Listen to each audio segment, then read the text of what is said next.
रात के 12 बज रहे हैं। कॉलेज की पीली बस रत्नागिरी से पुणे की ओर लौट रही है। फाइनल ईयर के स्टूडेंट्स की यह आखिरी ट्रिप है। रास्ता सुनसान और घना है। बस जंगल और पहाड़ी घुमावदार रास्तों से गुजर रही है। चारों ओर सिर्फ पेड़ और अंधेरा है। हवा की हल्की सरसराहट और कभी कभी शाखों का टूटकर गिरना एक अजीब सी बेचैनी पैदा कर रहा है। बस की पिछली सीटों पर अब कोई शोर नहीं है। दिन भर की ट्रिप के बाद सब थके हुए हैं। पिछली एक सीट पर सनी और शीतल साथ बैठे हैं, एक ही हेडफोन में धीमा गाना सुनते हुए। शीतल की आंखें बंद हैं, सनी सीट से सिर टिकाए हुए हैं। कॉलेज ट्रिप की मस्ती अब थकान में बदल चुकी है। सामने वाली सीट पर राहुल चुपचाप बैठा है, सीट से टिके हुए, जैसे किसी भी पल नींद आ जाएगी। खिड़की वाली पीछे की सीट पर मनोज बैठा है। बस पहाड़ी रास्तों पर धीरे धीरे आगे बढ़ रही है। बाहर घना अंधेरा फैल चुका है, सब शांत है। सिर्फ मनोज की आंखें बाहर टिकी हैं और उसके मन में एक अजीब सी बेचैनी जन्म ले रही है। आगे की सीट पर प्रिंसिपल विजय सर बैठे हैं, जो बार बार अपनी घड़ी देख रहे हैं। उनके ठीक पीछे टीचर काजल मैडम बैठी है, जो थोड़ा चिंतित लग रही है क्योंकि सूरज ढल चुका था और वे अभी भी जंगल के बीच में हैं।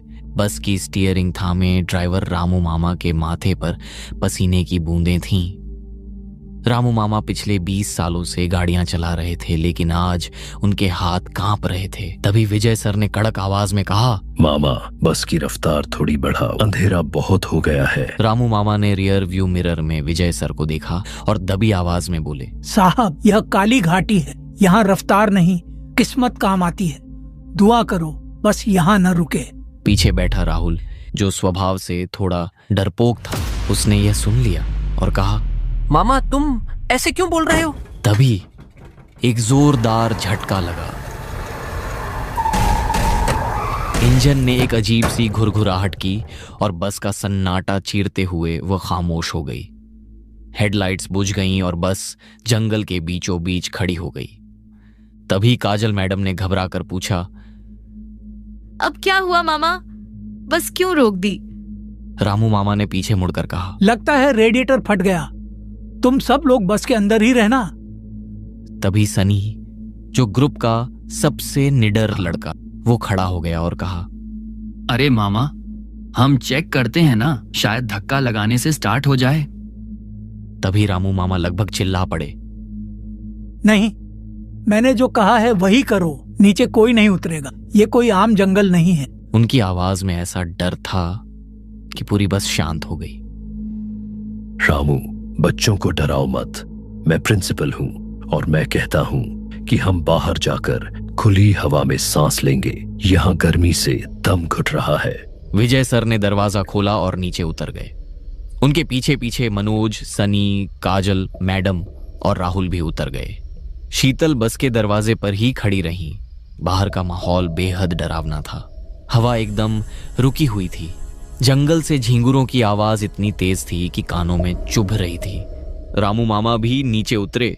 उनके हाथ में एक लोहे की रॉड थी। उन्होंने सबको पास बुलाया और कांपती आवाज में कहा, मेरी बात ध्यान से सुनो, इस जंगल में एक चीज रहती है, छलावा। छलावा मतलब भूत? भूत नहीं, वह बहरूपिया है। वह तुम्हारी आवाज चुरा लेता है। वह तुम्हारे दोस्तों जैसा दिखता है और अगर तुम अकेले हो तो अपने असली रूप में आता है। इसीलिए अंधेरे से कोई तुम्हारा नाम पुकारे या तुम्हारा दोस्त तुम्हें जंगल के अंदर बुलाए तो मत जाना। जब तक तुम उस इंसान को छू न लो, भरोसा मत करना। विजय सर ने हताशा में सिर हिलाया और झुंझला कर कहा, रामू ये सब बातें बाद में करना, पहले गाड़ी ठीक करो। आधा घंटा बीत गया। नेटवर्क गायब था। मनोज को पेशाब लगी। वह बस से थोड़ी दूर जाने लगा। तभी सनी ने कहा, भाई कहाँ जा रहे हो? मनोज ने कहा, अरे यार जरा हल्का होकर आता हूं, मैंने थोड़ा ज्यादा पानी पी लिया। सनी ने चेतावनी दी। ठीक है, लेकिन ज्यादा दूर मत जाना। हाँ भाई यहीं हूं। 2 मिनट बाद झाड़ियों के पीछे से मनोज की आवाज आई, अरे सनी इधर आ ना यार, देख यहां क्या मिला है। सनी आगे जाने ही वाला था कि शीतल ने उसका हाथ पकड़ लिया। तभी सनी ने पूछा, क्या हुआ? अब क्या दिखा इसे? शीतल ने धीरे से कहा, उसकी आवाज में गूंज नहीं है सनी। और मनोज तुझे कभी यार नहीं बोलता, वह तुझे हमेशा ब्रो बोलता है। सनी रुका। उसने ध्यान से सुना। झाड़ियों से फिर आवाज आई, अरे सनी, आना ब्रो, देख क्या मस्त चीज है। इस बार उसने ब्रो बोला था, जैसे उसने उनकी बातें सुन ली हो और अपनी गलती सुधार ली हो। सनी के रोंगटे खड़े हो गए। तभी दूसरी तरफ से मनोज पैंट की जिप लगाता हुआ वापस आया और कहा, क्या हुआ? तुम लोग मुझे ऐसे क्यों घूर रहे हो? सबकी सांसें थम गईं। अगर मनोज यहां है तो झाड़ियों में से सनी को कौन बुला रहा था? तभी विजय सर ने टॉर्च उस तरफ घुमाई। अरे कौन है वहां? रोशनी की लकीर झाड़ियों पर पड़ी। वहां कोई नहीं था, सिर्फ हवा से हिलते हुए पत्ते थे। लेकिन तभी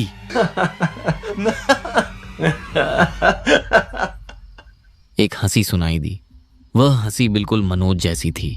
तभी विजय सर घबराए हुए कहते हैं, चलो चलो, सब बस में चलो। अब उनका तर्क और विज्ञान अब डर के आगे घुटने टेक रहा था। लेकिन रामू मामा बस के नीचे कुछ ठीक कर रहे थे। तभी काजल मैडम ने कहा, मामा जल्दी बस के अंदर आओ। बस के नीचे से रामू मामा की आवाज आई, बस हो गया मैडम, 2 मिनट। 5 मिनट बीत गए। रामू मामा बाहर नहीं आए। तभी सनी कहता है, सर मैं नीचे जाकर देखता हूं। सनी ने हिम्मत जुटाकर धीरे धीरे झुककर बस के नीचे झांका।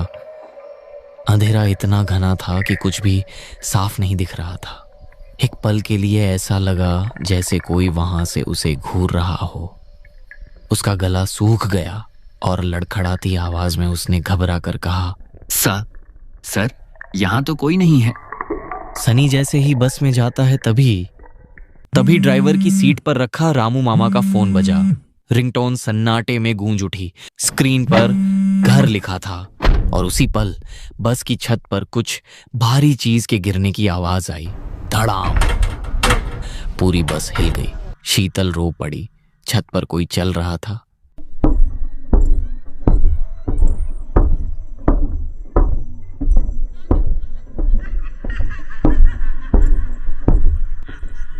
कदम बस के दरवाजे की तरफ बढ़ रहे थे। काजल मैडम ने कांपते हुए पूछा, सर दरवाजा लॉक है ना? हाँ मैडम, चिंता मत करो, दरवाजा लॉक किया है मैंने। तभी बस के पीछे की कांच पर किसी ने दस्तक दी। सबने मुड़कर देखा। खिड़की के बाहर रामू मामा का चेहरा था। वह मुस्कुरा रहे थे, लेकिन उनकी मुस्कान बहुत चौड़ी थी, इंसान से कहीं ज्यादा चौड़ी। और उनकी आंखें नहीं थीं, वहां सिर्फ अंधेरा था। बाहर खड़े रामू मामा ने विजय सर की आवाज में बोला, दरवाजा खोलो साहब, मुझे अंदर आना है। चेहरा रामू मामा का, लेकिन आवाज विजय सर की है। विजय सर अपनी ही आवाज बाहर से सुनकर सन्न रह गए और बोले, ये क्या है? मेरी आवाज में रामू। खिड़की पर वह खौफनाक चेहरा अभी भी मुस्कुरा रहा था, लेकिन अगले ही पल वह अंधेरे में गायब हो गया। बस के अंदर सन्नाटा छा गया। सिर्फ सबकी भारी सांसें चल रही थीं। सनी ने हांफते हुए कहा, हमें यहां से निकलना होगा। राहुल ने घबराए हुए कहा, तू पागल है क्या? बाहर वो चीज घूम रही है। सनी गुस्से में, अबे तो क्या यहाँ अंदर बैठकर मरने का इंतजार करें? और ये बस स्टार्ट नहीं हो रही है। और वो कांच कितनी देर रोक पाएगा उसे? एक पत्थर मारेगा और सब खलास। सबकी नजरें खिड़कियों पर गईं। बस अब सुरक्षित नहीं लग रही थी, बल्कि एक पिंजरे जैसी लग रही थी जिसमें वे फंस गए थे। काजल मैडम ने कांपती आवाज में पूछा, लेकिन सनी, हम जाएंगे कहाँ? इस वक्त हम जंगल के बीच में फंसे हैं। मैंने आते वक्त एक बोर्ड देखा था, फॉरेस्ट गेस्ट हाउस मुश्किल से 100 मीटर दूर है। वहां कम से कम ईंट पत्थर की दीवारें होंगी और शायद कोई फोन भी मिल जाए। यहाँ खुले में रहना बेवकूफी है। विजय सर ने पसीना पोंछा और कहा, सनी ठीक कह रहा है। यहां बैठे रहे तो वो हमें एक एक करके शिकार बनाएगा। फैसला हो गया, भागना ही एक रास्ता है। सब लोग एक दूसरे का हाथ पकड़ लो। चेन टूटनी नहीं चाहिए, चाहे कुछ भी हो जाए, कोई भी हाथ मत छोड़ना। इतना कहकर वे बस से नीचे उतरे।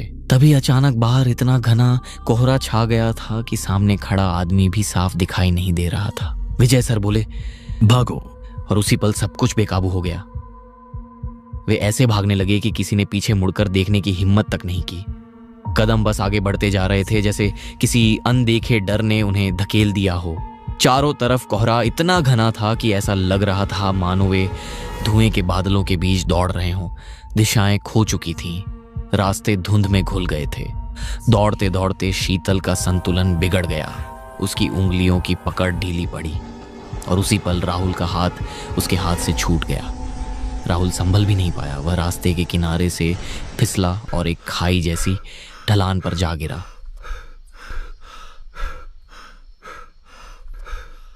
राहुल जैसे तैसे खुद को संभालता है और चारों ओर देखने लगता है।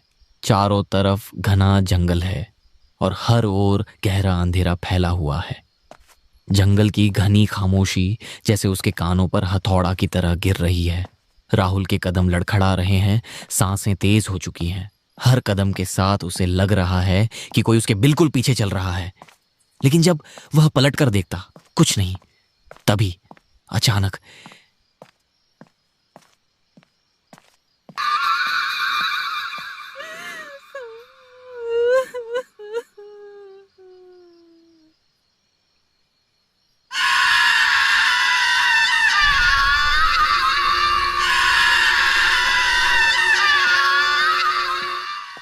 कहीं पास से रोने की आवाज आई, धीमी, टूटी हुई, जैसे कोई बहुत दर्द में हो लेकिन चीख भी ना पा रहा हो।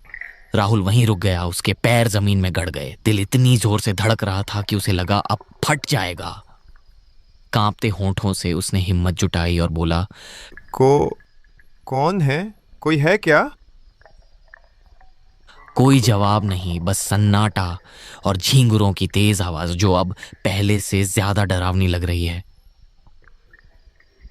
राहुल ने सूखा गला निगला और आगे बढ़ने लगा। हर कदम जैसे किसी अनदेखे खतरे की तरफ जा रहा हो।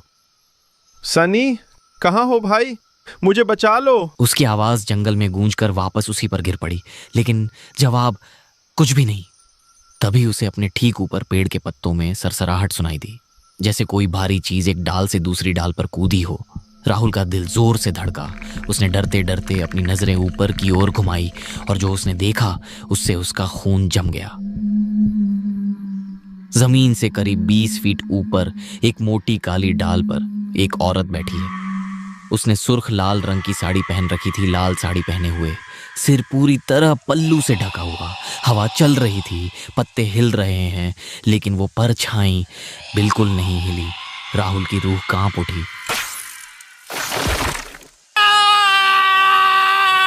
उसके मुंह से ऐसी चीख निकली कि पूरी घाटी गूंज उठी। वही चीख दूर भाग रहे सनी, विजय सर, काजोल मैडम, शीतल और मनोज तक पहुंची। ये तो राहुल की आवाज है। सनी, सुबह होने तक हम कुछ नहीं कर सकते। फॉरेस्ट गेस्ट हाउस तो आ ही गया है। चलो गेस्ट हाउस चलते हैं और सुबह का इंतजार करते हैं।